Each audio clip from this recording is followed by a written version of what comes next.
I went to college as a senior. I went full-time to community college. I took a class called Middle Eastern History. In that class, I did a report on Egypt, and of course, I had a very brief introduction to Islam through that report.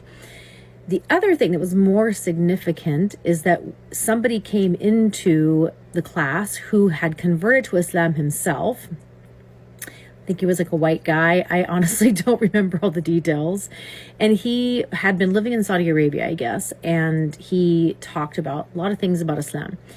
So him explaining why Muslims do not believe that Jesus is the Son of God, peace be upon him, was very eye-opening to me. The second thing he talked about was hijab.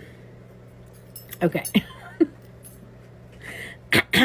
So his explanation had zero theological anything in it, like nothing about the faith. It was very cultural, which I found very interesting because he was like a white guy living in Saudi Arabia. So he was kind of like playing on these like Arab stereotypes.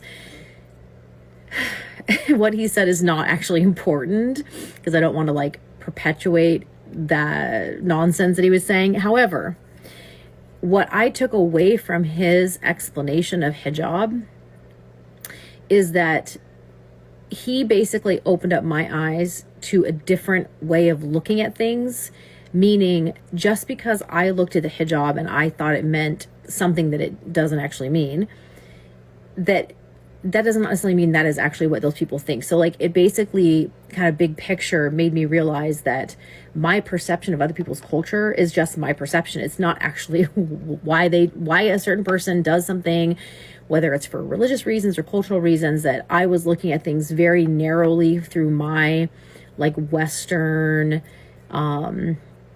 maybe white person way of looking at things. And I didn't have that same language back then, but